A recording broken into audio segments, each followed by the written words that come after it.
Hello, Rudy Campos with the Rudy Campos Home Selling Team at eXp Realty. So today I want to go over 6 tips that will help you make the best offer that you can when you find the right home for you.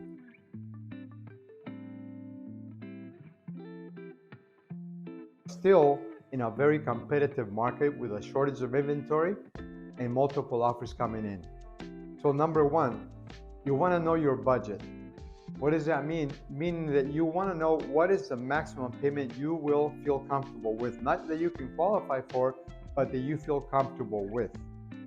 Number 2, you want to make sure that you get a loan pre-approval.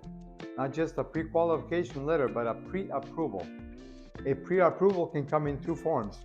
One is called a DU approval. That's a desk underwritten approval, meaning that the lender has reviewed all your information, and based on that information, they feel that you can get financing, that they can give you a loan. The other one is called TBD approval, or to be determined, meaning that the underwriter has reviewed all of your documents. They looked at your credit report, your income, your assets, your expenses, and they feel that based on that information, they can get you a loan also, subject to finding the property and having a property address, as well as having an appraisal done, okay? Number 3, you want to hire a real estate professional. Be sure that you hire an experienced, trusted, and knowledgeable real estate agent to be on your side.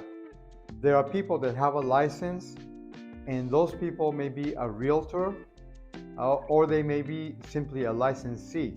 The difference is realtors have gone through all the training, they belong to the California Association of Realtors, and they also belong to the National Association of Realtors.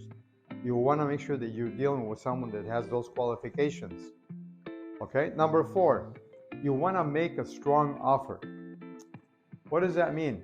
It means that based on the facts that you're seeing, the competition, the condition of the home that you're buying, the location also, as well as your strengths as a buyer, you want to be able to make a strong offer. In other words, just like they say, make a strong first impression.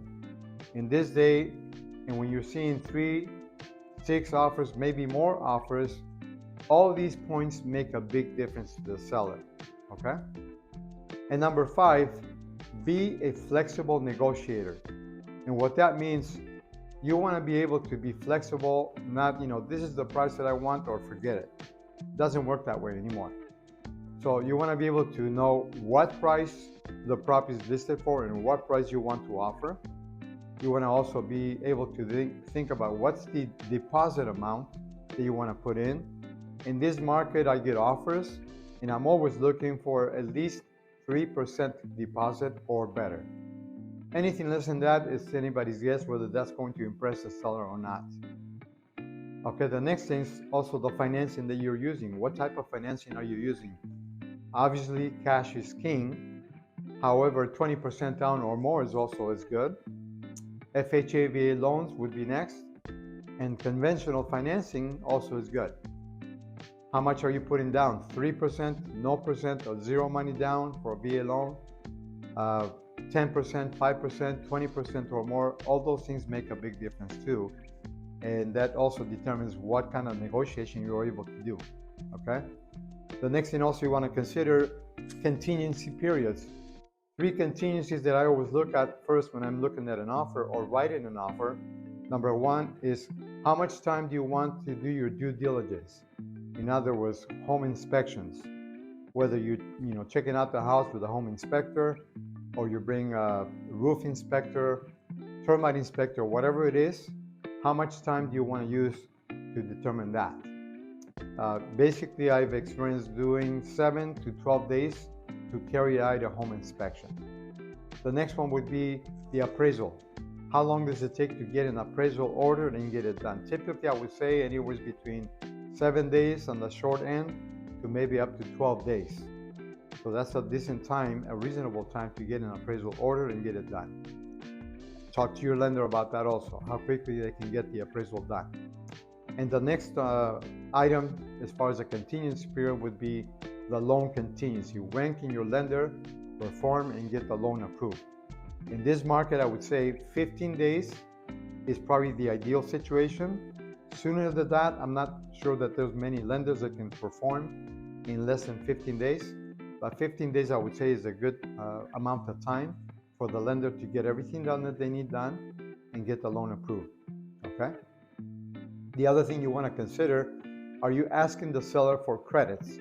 What kind of credits are you asking for? Are you asking for money to buy down the interest rate? Are you asking also to, have the seller help you with closing costs? Or are you asking the seller to do repairs on the property, get things fixed up or cleaned up or whatever it is that you're asking the seller to do? Those things are important. Also, you want to find out what is the time frame that you want to close the escrow. Do you want to close in 21 days? Do you want to close in 30 days, 45 days or longer? In this market, and always, as I always say, sooner is better than later. So I would say 30 days or less would be much better than asking the seller to have an escrow that's going to take 45 days or longer. The longer, there's more possibilities that things can change with financing, with your loan, with your interest rate, etc. So those are things that make a big difference. And the other thing is also you want to negotiate moving time frames. Sometimes the sellers need to stay back in the property and rent back from you.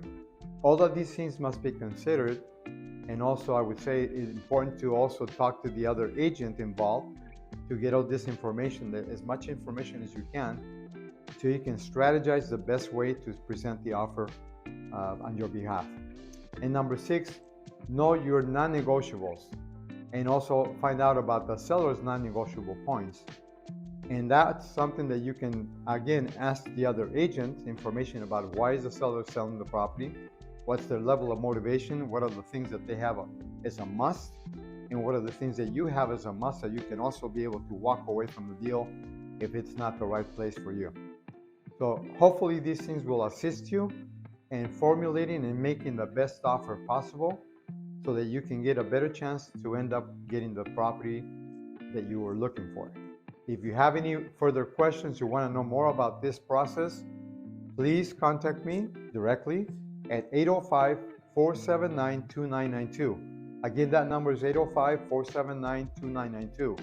If you like the content of this video, or you want to basically suggest any other content that you'd like to hear about, please text me at that same number or call me and let me know. And also, please like my page and recommend it to friends and family. Have a great weekend. Take care.